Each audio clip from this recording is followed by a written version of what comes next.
Kamu jangan masuk ke wilayah yang kamu nggak paham. Nggak ngerti agama, jangan fatwa. Nggak ngerti agama, fatwa. Salah semua nanti. Belum lagi kita bicara al-quwwatur ruhaniyah. Kekuatan spiritual yang dimiliki oleh Kiai. Kiai Wahab, Kiai Mahrus. Ya alim, intelek, ya aktivis, pejuang, ya sakti. Masya Allah. Kiai Wahab, Kiai Mahrus, dua orang ini. Kiai Mahrus Lirboyo. Saya santrinya. Ya alim, ya aktivis, ya sakti, ya kaya. Yang gak miskin banget itu loh. Levelnya Kiai kaya lah, levelnya Kiai. Kiai Mahrus mobilnya motornya sampun merek Peugeot. Waktu itu wah, tahun 70 orang punya sedan Peugeot luar biasa. Kiai Ali Maksum Jogja, Holden. Kiai Wahab berapa? Kiai Wahab berapa? Sepeda motor? Opel. Lalu Kiai sudah kaya lah, pada zamannya. Walhasil, tapi beliau itu punya al-quwwatur ruhaniyah. Maka yang mewarisi pesantren Bahrul Ilmi ini juga harus membangun kekuatan ruhaniyah. The power of spiritual akan melahirkan the power of idea. Pertama, kita harus memperkuat basirah. The aim of heart. Setiap manusia punya basirah. Bal insanu ala nafsihi basirah. Apa itu basirah? The aim of heart. Penglihatan batin. Gunanya untuk apa? Untuk fa'alhamaha fujuraha wa taqwaha. Membedakan mana baik, mana buruk. Kiai harus punya mata hati. Oh ini santri yang beling ini. Oh ini santri cerdas. Oh ini santri baik. Oh ini santri enggak baik. Harus tahu itu. Oh tamu ini mau tamu baik-baik ini. Oh ini tamu ini nipu ini. Menjilat ini. Cari dokter betul. Kiai Hasim jaringan. Tamu macam-macam kan tamu ini. Oh tamu ini datang ke sini karena politik ini. Enggak ada yang lain. Ketua NU harus begitu. Ketua umum PBNU harus punya basirah. Harus punya basirah. Ya nyun sewu. Waktu 212 Habib Rizik mau datang ke PBNU, saya tolak. Kalau mau ketemu saya di luar ayo, di restoran di mana. Cuma kan nanti kalau datang ke PBNU, nanti dia ngomong semua umat Islam Indonesia termasuk NU sendiri tangan saya. Gitu nantinya. Paham betul? Saya bilang. Dan saya satu-satunya orang yang berkata terang-terangan 212 bukan kebangkitan Islam. Kenapa? Karena sholat Jumatnya di Monas, tidurnya di masjid. Misalnya dari Jombang mau berangkat, mau kemana? Mau ke Jakarta, mau apa? Sholat Jumat di mana? Di Monas. Lalu nanti malam tidurnya di mana? Di masjid. Coba kebalik nggak itu? Nanti malam tidurnya di mana? Di hotel mana nanti malam tidurnya? Enggak di hotel, di masjid. Semua masjid di Jakarta dibuka pintunya. Cuma bolanya Istiqlal bukan untuk menjadi tempat tidur orang-orang yang akan sholat Jumat besok di Monas. Dengan demikian, jelas sekali bukan nahdoh Islamnya, bukan kebangkitan Islam, jelas politik, sholat Jumat politik. Itu hanya saya yang terang-terang seperti itu, hanya saya. Yang lain barangkali sama pendapatnya, tapi yang terang-terang ngomong gitu hanya saya. Itu dari mana? Ya nyun sewu ini contoh, nyun sewu, buatin kalau sombong lah. Ini dari basirah. Dari basirah saya tahu. Bukan ada yang ngajarin, bukan ada orang yang ngajarin ngandani saya, enggak ada. Dari basirah. Kacamata batin, kacamata hati. Nah, jangankan pesantren, rumah tangga keluarga saja punya banyak anak, banyak cucu, harus punya basirah si kakek ini. Supaya tepat dalam rangka tarbiyah dari aulad wal ahfad. Yang kedua, kalau basirah berfungsi ma'estafet kepada dhamir, conscience, yang akan mengeluarkan salah satu perintah atau larangan. Kalau basirah mengatakan itu baik, if'al. Yang ngomong if'al siapa ini? Dhamir namanya, moral, conscience. Do it. Kalau ente tahu, basirah kamu tahu, itu jelek, itu melanggar, la taf'al, don't do that. Itu yang ngomong dhamir namanya, conscience. Kata Nabi, kata Rasulullah, istafti qalbak, albirru matnal qalbuk, wal idma mahaka fi nafsik, wa taraddada bis sadr. Kalau yang kamu lakukan itu mantap, yakin, dengan mantap langkahnya, dengan mantap, senang kalau ketahuan orang banyak, berarti ya baik yang kamu lakukan. Tapi kalau kamu melakukan sesuatu dengan deg-degan, ragu-ragu, jangan ada orang tahu, tengok kanan, tengok kiri, jangan ada orang tahu, berarti dosa. Udah. Istri jangan tahu, anak jangan tahu, KPK jangan tahu, pasti itu pelanggaran yang dilakukan. Kalau deg-degan seperti itu. Gampang kok. Apa kata hati kita? Istafti qalbak, tanya pada hatimu sendiri. Dan hati di sini maksudnya bukan hati keseluruhan, tapi ini conscience, dhamir, moral. Nah, yang ketiga, ini singkat saja ini. Yang ketiga, dalam rangka spiritual, fuad. Fuad ini chapter of heart. Nurani lah, nurani kalau bahasa biasa. Apa itu? Maka dabal fuadu ma ro'a. Fuad itu tidak mungkin bohong dan tidak mungkin salah. Yang salah, yang bohong itu cangkem. Wallahi sumpah saya tidak korupsi. Iya, iya, iya. Apa yang ngomong? Yang iya, siapa itu? Siapa itu? Fuad. Demi Allah saya nggak tahu menau. Tahu. Saya nggak ikut campur. Nggak terlibat saya. Terlibat. Siapa yang ngomong itu? Fuad. Saya dapat sedikit. Banyak. Saya hanya terbawa-bawa. Bukan saya punya ide. Saya yang punya ide.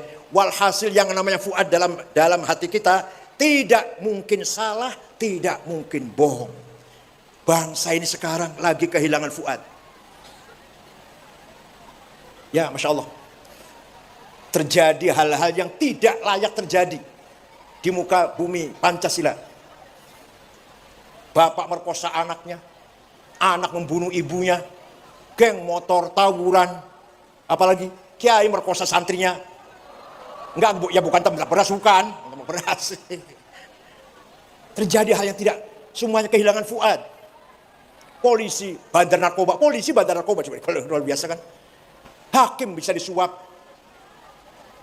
Saya ngobrol sama orang Jepang bahwa di Indonesia hakim bisa disuap, kaget orang Jepang. Oh bisa ya? Di Jepang nggak ada hakim bisa disuap itu. Di Jepang nggak ada. Ya Allah. Geng motor, tawuran, narkoba. Tiap hari ketangkep, tiap hari ada terus. Kita bangsa lagi rusak dalam sisi spiritual, hancur kita ini. Nabi Muhammad sifat yang wajib ada 4. Nomor 1 sidik, jujur.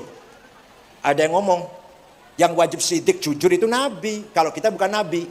Jadi yang wajib jujur itu Nabi, kalau kita bukan Nabi jadi tidak wajib jujur gitu. Walawittaba'al haqqu ahwa'ahum la fasadatis samawati wal ardu wa man fihin. Kalau kejujuran dikalahkan oleh kepentingan, hancurlah tatanan kehidupan di dunia ini. Yang korupsi 100 juta merugikan negara. Negara rugi. Tapi yang korupsinya 8 triliun menghancurkan tatanan kehidupan bangsa ini. Itu hukumannya harus innama jazaa'ul ladzina yuharibuna Allah wa rasulah wa yas'auna fil ardi fasada ay yuqtalu aw yusallabu aw tuqta'a aydihim wal jumil khilaf aw yunfaul ard. Yang korupsi 100-200 juta di penjara. Entah berapa lah, terserah berapa tahun. Tapi yang korupsi 8 triliun kalau terbukti yuqtalu, bunuh, yusallabu, salib, tuqta'a aydihim wal jumil khilaf, potong 2 tangan 2 kakinya, yunfaul ard, buang ke laut. Karena apa? Yas'auna fil ardi fasada. Menghancurkan kehidupan berbangsa ini. Kehidupan negara hancur. Kalau 100-200 juta merugikan, bukan menghancurkan. Negara nggak hancur, ada korupsi 100-200. Tapi negara rugi tapi. Ya di penjara, berapa tahun. Tapi kalau 8 triliun, ya Allah. 8 triliun untuk bangun Jombang. Untuk bangun Kabupaten Jombang 8 triliun. Jalan halus semua, rumah sakit bagus semua. Sekolah, taman kanak-kanak, SD, SMP, SMA, universitas mentereng semuanya. Kiai-kiai umroh semua, Masya Allah. Beli-beli Histeria 11-11. Belanja harian untung bejibun. Beli-beli Histeria. Nah itulah yang kita sedang hadapi seperti itu. Saya orang yang tidak tertarik bicara politik. Silahkan yang hobi berpolitik, yang ahlinya berpolitik silahkan. Saya tetap ingin menjadi orang yang peduli dengan keadilan, dengan kebenaran. Saya aktif di BPIP, Badan Pembinaan Ideologi Pancasila, sebagai anggota Dewan Pengarah yang dipimpin oleh Bu Megawati dan Pak Trisutrisno. Alhamdulillah bisa ikut andil dalam membina ideologi Pancasila. Insya Allah sebentar lagi bukunya udah siap, akan terbit panduan pelajaran Pancasila dari taman kanak-kanak sampai universitas dan juga untuk masyarakat umum. Insya Allah sebentar lagi. Saya ditawari masuk partai politik. Mohon maaf, bukan bakat saya, bukan di situ tempatnya. Bukan tempat saya berpolitik. Nanti malah kalah dengan senior-senior nanti. Kalau saya masuk PKB, ya kalah dengan Pak Muhaimin. Cara berpolitiknya lu ya. Ya kalau ngaji, ayo, nggak akan kalah saya insya Allah. Kalau ngaji.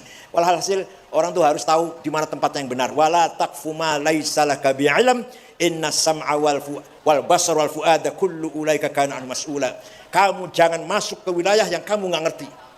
Kamu jangan masuk ke wilayah yang kamu nggak paham. Nggak ngerti politik, jangan politik. Nggak ngerti berbisnis, jangan berbisnis. Paham betul? Nggak ngerti agama, jangan fatwa. Nggak ngerti agama, fatwa, salah semua nanti. Malam di pesantren lagi. Waduh, gue ahli agama di pesantren. Ya sudah, nggak karu-karuan, salah semua.